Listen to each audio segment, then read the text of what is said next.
सम्मानित साथियों, नमो बुद्धाय, जय भीम। हमेशा की भांति एक बार पुनः हम लेकर उपस्थित हो चुके हैं आज का क्रांतिकारी डॉक्टर अंबेडकर संदेश। आज का अंबेडकर संदेश इसलिए बेहद खास होने वाला है क्योंकि ये जो अंबेडकर संदेश है अर्थात 17 अगस्त 1952 का जो बाबा साहब का ये स्पीच है, ये मैं सबसे पहली बार आवाज़ का ऑफिशियल पर अगर कोई वीडियो हमने डाला था तो यही बाबा साहब के स्पीच को अपलोड किया था। सम्मानित साथियों, इसके बाद दूसरी बार भी हमने 17 अगस्त 1952 का स्पीच अंबेडकर संदेश के माध्यम से डाला और फिर एक बार तीसरी बार यहाँ पर ये बाबा साहब का ये स्पीच यहाँ पर हम आप तक पहुँचाने की कोशिश कर रहे हैं। आखिर क्यों हमें बार बार 17 अगस्त 1952 का बाबा साहब का ये स्पीच आपको याद दिलाना पड़ता है, जानना बेहद ज़रूरी है। आज के इस स्पीच में, अंबेडकर संदेश में 17 अगस्त 1952 का ये स्पीच ऐसा स्पीच है जिसमें बहुत सारे साथी ये कहते हैं कि आखिर बाबा साहब ने हमारे लिए क्या किया है। कोई व्यक्ति, भारत का कोई व्यक्ति अगर ये कहता है कि बाबा साहब ने हमारे लिए क्या किया है तो उसको ये अंबेडकर संदेश, बाबा साहब का ये स्पीच ज़रूर सुनना चाहिए या पढ़ लेना चाहिए। 17 अगस्त 1952 का ये स्पीच इतना क्रांतिकारी है जिसमें बाबा साहब स्वयं कहते हैं कि संघर्ष के सहारे मैंने अछूतों में ज्वलंत स्वाभिमान पैदा किया है। सम्मानित साथियों, क्या होता है ज्वलंत स्वाभिमान? आज के अंबेडकर संदेश में आप जानेंगे। ज्वलंत स्वाभिमान के साथ साथ बाबा साहब कहते हैं कि हमने 3 कार्य अपनी जिंदगी में, उन 3 महत्वपूर्ण कार्यों को किया है और एक चौथा लक्ष्य बाबा साहब यहाँ पर समाज के समक्ष रखते हैं। वो चौथा लक्ष्य क्या है? लगातार अंबेडकर संदेश के माध्यम से हम आप तक पहुँचाने की कोशिश कर रहे हैं। लगातार आप अंबेडकर संदेश अगर सुन रहे हैं तो आपने अंदाज़ा लगा लिया होगा। लेकिन जो 3 महत्वपूर्ण बातें हैं जो बाबा साहब 17 अगस्त 1952 को करते हैं, वो 3 महत्वपूर्ण बातें जानने के लिए आपको अंबेडकर संदेश अंत तक सुनना ही पड़ेगा। सम्मानित साथियों, अगर अभी आपके पास समय नहीं है तो कोई बात नहीं है, इस वीडियो को आप यहाँ तक रोक दीजिए और इसके बाद जब आपके पास समय हो दोबारा इसी वीडियो को, इसी लिंक को आप क्लिक कीजिए और सुनिए अंबेडकर संदेश। बाबा साहब के जीवन संघर्ष को जानना हो तो आज का अंबेडकर संदेश सुनना ही पड़ेगा। सम्मानित साथियों, आइए बिना विलंब के हम शुरू करने जा रहे हैं आज का अंबेडकर संदेश, जिसका विषय बेहद क्रांतिकारी है। बुद्धा बोधिसत्व अंबेडकर इंटरनेशनल सेंटर, सारनाथ, वाराणसी, राज्य उत्तर प्रदेश, देश भारत के सौजन्य से लगातार अंबेडकर संदेश आप तक पहुंचाने की हमारी कोशिश है। संघर्ष के सहारे मैंने अछूतों में ज्वलंत स्वाभिमान पैदा किया है, ज्वलंत स्वाभिमान जगाया है, ये बात बाबा साहब कहते हैं। बाबा साहब डॉक्टर अंबेडकर संपूर्ण वाङ्मय खंड 40 से पेज नंबर 275 से 277 तक आज का अंबेडकर संदेश आप स्वयं भी अवलोकन कर सकते हैं। परम पूज्य बोधिसत्व बाबा साहब डॉक्टर भीमराव अंबेडकर की अध्यक्षता में मुंबई राज्य और मध्य प्रदेश के प्रमुख कार्यकर्ताओं की परिषद सिद्धार्थ कॉलेज मुंबई में रविवार दिनांक 17 अगस्त 1952 को हुई थी। इस सभा में बाबा साहब द्वारा पहले ही घोषित किए जा चुके शेड्यूल कास्ट इम्प्रूवमेंट ट्रस्ट की ओर से मुंबई में बनाए जाने वाले हॉल के बारे में विचार हुआ।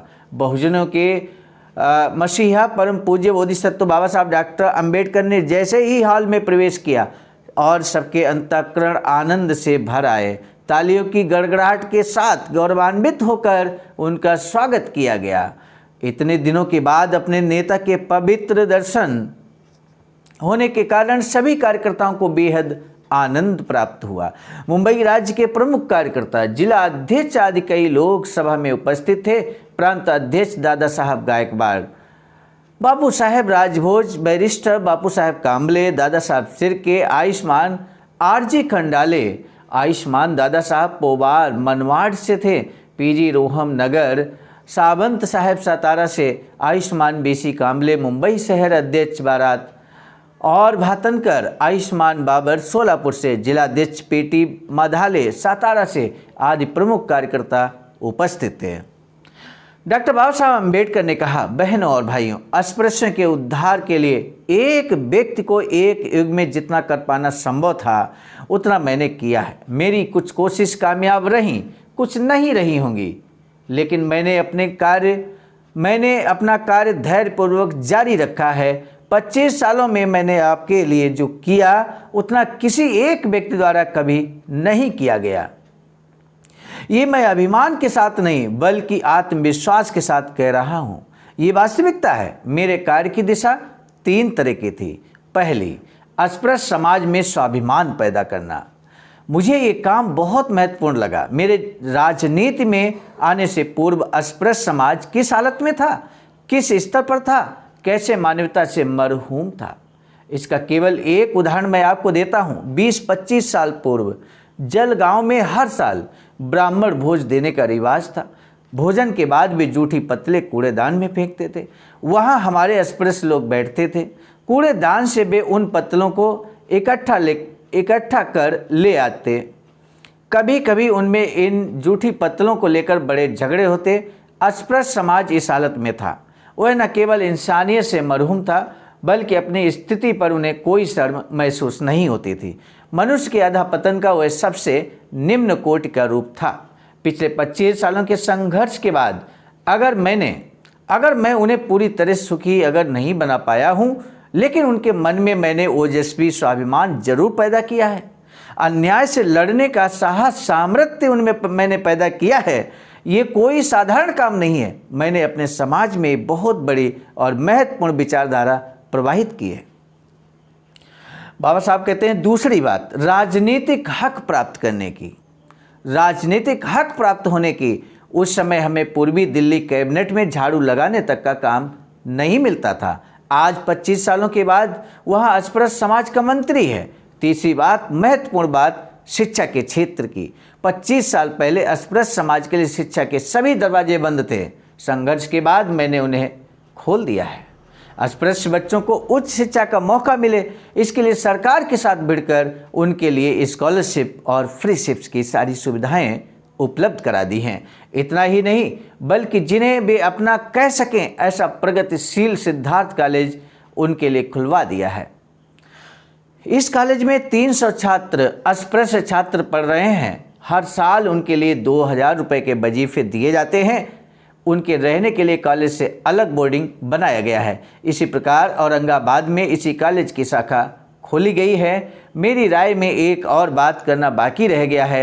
मुंबई शहर में अपने समाज को मालिकाना हक वाला एक हॉल बनाना है। इसके पीछे उद्देश्य बहुत अलग है। मुंबई में अन्य हॉल हैं, वहाँ नाटक, तमाशे, नौटंकियाँ आज खेले जाते रहते हैं। इसी तरह के मनोरंजनात्मक कार्यों के लिए हॉल बनाने की मेरी इच्छा नहीं है। बाबा साहब कहते हैं मेरे समाज को यही दिशा मिले और वे भी उच्च वर्गीयों की तरह सभी क्षेत्र में विकास करें, ये मेरा उद्देश्य है। हॉल बनाने के पीछे मेरा एक महत्वपूर्ण उद्देश्य है। गांव के अस्पृश्यों पर हर घड़ी अस्पृश्यों से अत्याचार हो रहे हैं। आज ही मुझे एक खत मिला है कि औरंगाबाद के एक गांव में अस्पृश्य समाज की बस्ती को अस्पृश्यों ने तार की दीवार से घेर लिया है और उनका जीवन असह्य बना दिया है। इस प्रकार की हजारों शिकायतें आए दिन मुझ तक पहुंचती हैं। उनके दुख आपसे अधिक मैं समझ सकता हूं। इन दुखों के निवारण के लिए एक केंद्रीय निधि की जरूरत है, रुपयों की जरूरत है। बाबा साहब यहाँ पर कहते हैं, बाबा साहब इसीलिए हॉल बनाना चाहते थे ताकि हम लोग यानी कि बुद्धिजीवी लोग वहाँ पर एकत्र हों, रणनीति बनाएं कि आखिर इस अत्याचार शोषण को कैसे रोका जाए। दूसरी बात यह है कि ये सारी शिकायतें दर्ज करने वालों के लिए अपने समाज की एक केंद्रीय कचहरी होना जरूरी है। उस कचहरी में काम करने वालों को तनख्वाह देनी पड़ेगी। लेकिन ये बातें कैसे संभव हो सकती हैं? अगर ये हाल बन गया तो साल में लाख रुपए किराए के रूम में हमें मिलेंगे। ये जगह बिल्कुल शहर के बीचों बीच है, इसलिए हाल बनाने के बाद ये बड़ी कठिनाई दूर हो जाएगी। केवल मेरे नाम की जय जयकार करने से बेहतर है जो बात मेरी नज़र में अमूल्य है उसे करने के लिए जी जान से कोशिश कीजिए। सामान्य साथियों, बाबा साहब किस बात पर बल देते हैं ये जानना दिलचस्प है, आपके लिए बहुत ज़रूरी है। और मेरे साथियों, हो सकता अंत तक वीडियो को आप बात न करें, लेकिन हमारा आपसे निवेदन है कि बाबा साहब के जीवन संघर्ष को आप समझने की कोशिश कर रहे हैं इस अंबेडकर संदेश के माध्यम से।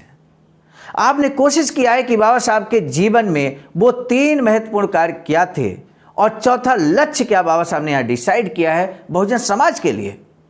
और ये अगर आप चाहते हैं कि बहुजन समाज का हर व्यक्ति ये बात जाने, बाबा साहब की इन 3 बातों को जाने, तो क्या आपको इस अंबेडकर संदेश को जन जन तक शेयर नहीं करना चाहिए? अगर आपके अंदर बाबा साहब के मिशन के प्रति ललक है, जागरूक हैं आप, तो मुझे नहीं लगता कि आप अपने आप को रोक पाएंगे इस अंबेडकर संदेश को शेयर करने से जन जन तक पहुंचाने के लिए। निश्चित रूप से हमें आप पर पूरा भरोसा है। बाबा साहब कहते हैं, हाल बनाने के काम को मैं बहुत महत्व देता हूं। उससे अस्पृश्य समाज पर गांवों में होने वाले अत्याचारों का हम तुरंत खात्मा कर सकेंगे। इसलिए 3 महीनों के अंदर अंदर आप गांव से 1 लाख रुपया इकट्ठा कर भेजिए। हर गांव से 10-10 रुपए जमा करें, एक गांव से 10 रुपए। कार्य योजना देखिए, लाजवाब कार्य योजना बाबा साहब की थी, बारीक कार्य योजना बाबा साहब रखते हैं। मुंबई में शेड्यूल कास्ट इंप्रूवमेंट ट्रस्ट के सचिव श्री शांताराम अनाजी उपसाम के पास रुपए भेजें। दशहरे को यानी कि विजयदशमी को मैं उस हाल बनाने के काम की शुरुआत करना चाहता हूं। बाबा साहब कहते हैं, क्योंकि इस दिन भारत का महान सपूत चक्रवर्ती बौद्ध सम्राट अशोक ने बुद्ध धम्म अपनाया था। बहुत बड़ा ऐतिहासिक तथ्य बताया बाबा साहब ने। दशहरा इसलिए मनाया जाता, मेरे साथियों, दशहरा इसलिए फेमस है, बहुजन समाज के लोगों को जानना चाहिए। महान सपूत चक्रवर्ती बौद्ध सम्राट अशोक ने बुद्ध धम्म अपनाया था इस दिन, दशहरे के दिन। हाल के काम के लिए जमा रकम में 1 लाख रुपए कम है, इसलिए हर गांव से 10-10 रुपए के हिसाब से हर तहसील से 1,000 रुपए इकट्ठा कर भेजने के काम में आज ही से लग जाइए। और ये लक्ष्य देते हुए बाबा साहब ने अपने स्पीच को समाप्त किया। आज का पहला प्रश्न, बोधिसत्व बाबा साहब डॉक्टर भीमराव अंबेडकर का 3 जो कार्य करने की दिशा थी वो 3 तरह की थी। वो 3 तरह की कौन सी दिशा थी? वो तीनों कार्यों का आपको एक लाइन में लिखना है, यानी कि 3 लाइनों में इस क्वेश्चन का आंसर आप दे सकते हैं। बोधिसत्व बाबा साहब डॉक्टर भीमराव अंबेडकर इमारत बनाने के लिए किन उद्देश्यों का वर्णन कर रहे हैं? क्या उद्देश्य है इमारत बनाने का? हाल बनाने का क्या उद्देश्य है? ये निश्चित रूप से हर किसी को जानना चाहिए। यदि आप समझ गए हैं तो आप भी कमेंट सेक्शन में आंसर जरूर दीजिएगा। सामान्य साथियों, आज का अंबेडकर संदेश समाप्त करने से पहले हम आपको बता दें, जैसा कि बाबा साहब ने यहाँ पर जिक्र किया कि उनकी नज़र में बहुत महत्वपूर्ण है वैचारिक सेंटर बनाना। बाबा साहब की अधूरी इच्छा पूरी नहीं हो सकी उस समय, लेकिन वर्तमान में अखिल भारतीय अनुसूचित जाति जनजाति कर्मचारी कल्याण एसोसिएशन आवाज़ का ने ठान लिया है कि बाबा साहब की इस अधूरी इच्छा को पूरा जरूर करेंगे। आज जब ये हम वीडियो रिकॉर्ड कर रहे हैं, अंबेडकर संदेश रिकॉर्ड कर रहे हैं, आज ही जूम मीटिंग हो रही है। आवाज़ का केंद्रीय नेतृत्व की पूरे भारत के लोग जुड़े हैं, बड़ी संख्या में जुड़े हैं, और वो इस वैचारिक सेंटर को बनाने के लिए कार्य योजना को अमली जामा पहनाने के लिए प्रयास कर रहे हैं, सार्थक प्रयास कर रहे हैं। निश्चित रूप से जल्द ही बनकर तैयार हो ऐसा वैचारिक सेंटर। यदि आप भी चाहते हैं तो दिए गए अकाउंट नंबर पर आप भी अपना अमूल्य योगदान अपनी क्षमता के अकॉर्डिंग कर सकते हैं। आज का अंबेडकर संदेश हम लेकर उपस्थित हुए थे मिशन नायक बुद्ध मित्र मुसाफिर सर, राष्ट्रीय अध्यक्ष आवाज़ का नई दिल्ली की प्रेरणा में, और साथ ही साथ संकलन करता क्रम में परम आदरणीय विजय कुमार बौद्ध जी, प्रांतीय कोषाध्यक्ष आवाज़ का बिहार। प्रस्तुत करता क्रम में मैं स्वयं सर्वजीत आर्य, राष्ट्रीय मीडिया प्रभारी IT सेल आवाज़ का नई दिल्ली। मिलेंगे नए डॉक्टर अंबेडकर संदेश में। यदि आप हमारे इस चैनल पर पहली बार आए हैं तो चैनल को सब्सक्राइब करना ना भूलें। आप सभी को सादर नमो बुद्धाय, जय भीम। सामान्य साथियों, यदि आप हमारे इस चैनल आवाज़ का ऑफिशियल, जिस पर नियमित सुबह 5 बजे डॉक्टर अंबेडकर संदेश आपको मिलता है, आप हमारे इस चैनल को सपोर्ट करना चाहते हैं तो हमारा आपसे निवेदन है कि आप हमारे इस चैनल को सब्सक्राइब कर लें, वीडियो को शेयर, लाइक, कमेंट जरूर करें।